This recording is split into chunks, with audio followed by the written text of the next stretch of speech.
Hi there and welcome back to the Mountain Valley Refuge YouTube channel. This week we are preserving some of our early garden harvest, making some tasty summer meals, and celebrating a special birthday in our family.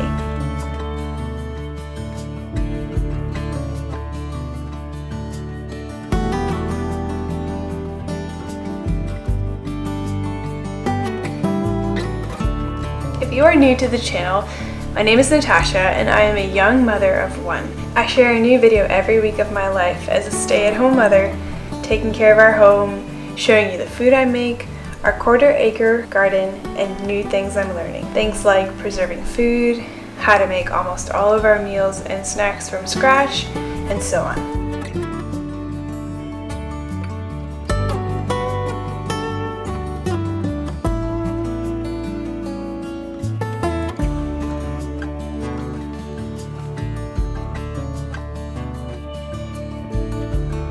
I have been trading my time over one of our son's naps to do some weeding at our local farm. They're kind of operating as a market garden, and in return of me doing some weeding, they pay me with some produce.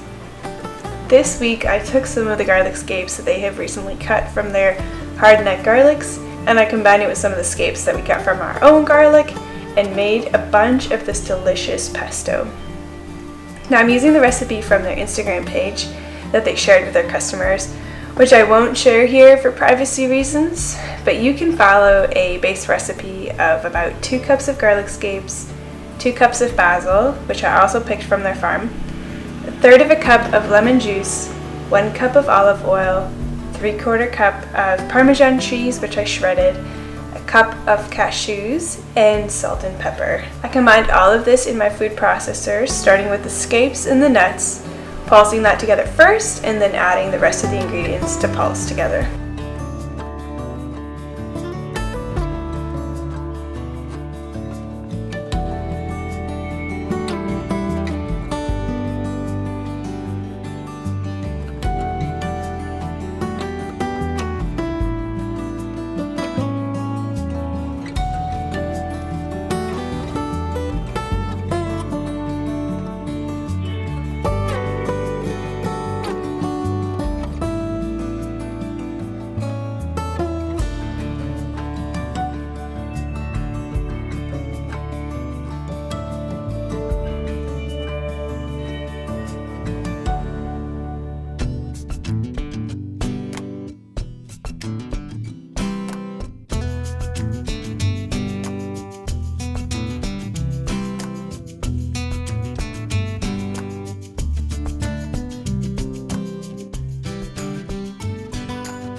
In just a few minutes, I had ample of pesto, which I scraped into jars, and I'm going to freeze them just like this. That way we have pesto all throughout the year that we can grab a new jar from our freezer whenever we run out, and we will be able to hopefully eat from this until we have garlic scapes again next year.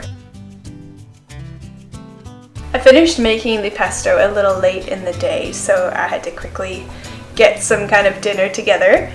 And I love ground beef for this because it just cooks so quick. And I usually remember to thaw it while I am in the middle of my project, so it's almost thawed by the time I get to making dinner, and even if it's not, it thaws so quickly just in this cast iron pan, so if you're in a pinch, it can thaw while you're cooking it here.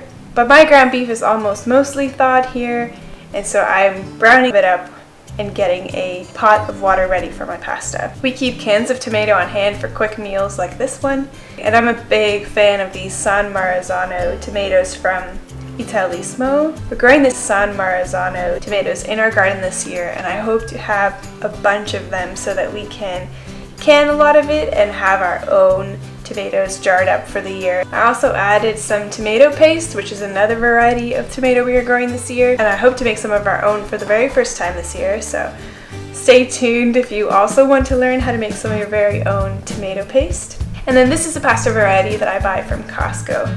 I have been buying our groceries in a very interesting manner, and I can't wait to share more about it on here when I have a better system in place and have worked out all of the kinks. But this pasta is some of the bulk order that I recently placed from Costco, and is a very good brand of pasta from Italy. I just add it to the boiling water with some salt and cook it according to the package directions. And once it is finished cooking, I strain the pasta in the sink and then immediately add some cold water so that the pasta can stop cooking. And strain off the cold water and add some oil just to keep the pasta nice and fresh while I finish up the rest of our meal.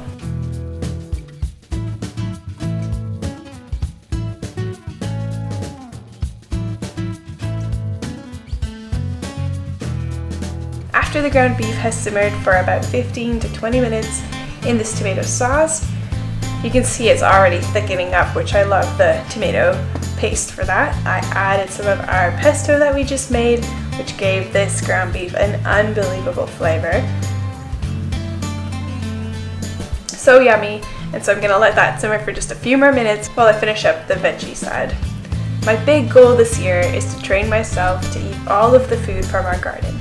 What I mean by that is that although we've been growing our own food for over 4 years, and this is our 5th, I'm so used to buying what we need from the grocery store that when I think about our meals, I completely forget to eat from the garden.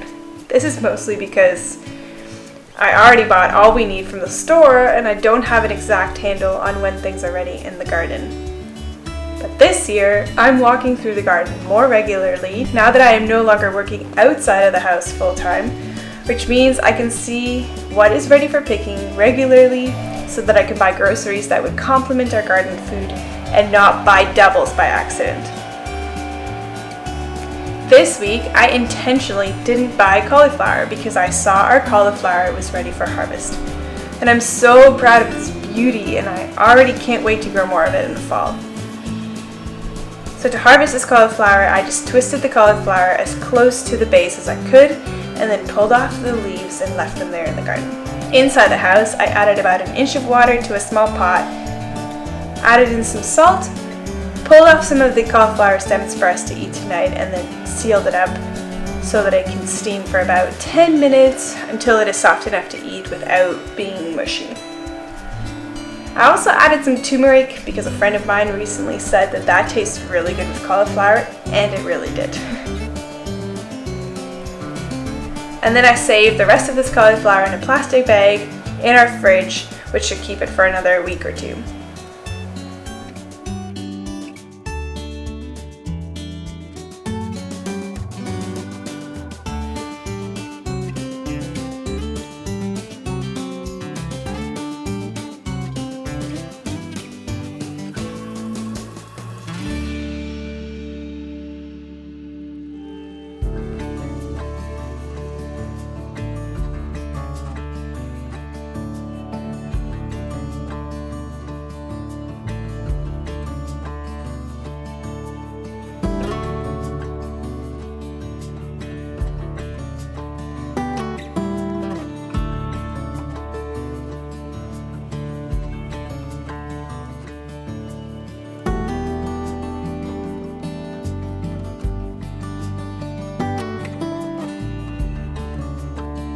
We have a birthday tradition from since I was a little girl, which is really special to me, and that is to make a birthday cake for the birthday person. My dad used to make us a cake for our birthdays every year, and it was such a sweet memory to me that I'm continuing it on in my family.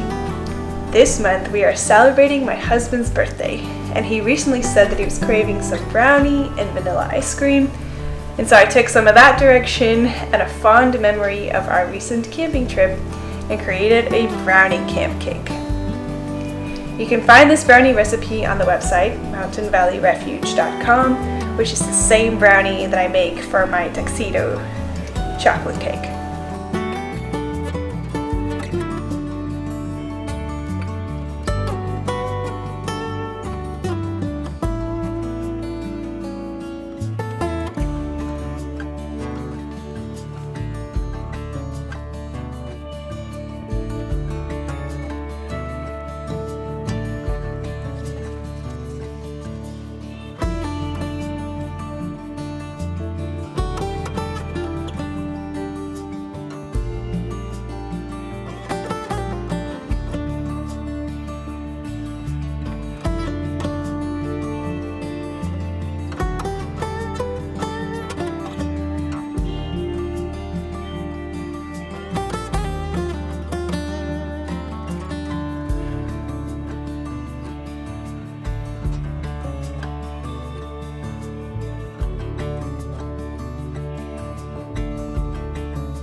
But the main thing with this brownie is to make sure that you don't add any salt if you already have salted butter. I made the mistake of adding extra salt this time, which didn't make the brownie unedible, but not as delicious as it would have been had it not been extra salty. Anyway, it was still a good brownie and fared well with the vanilla ice cream. And I added a little bit of the chocolate mousse, which is the same mousse that I make for the tuxedo cake, and just layered on a little bit of mousse on top, and then decorated it with some cedar tree leaves, some raisins, and matches for the campfire.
I hope this video was inspiring to you and that you have a really good week. Cheers!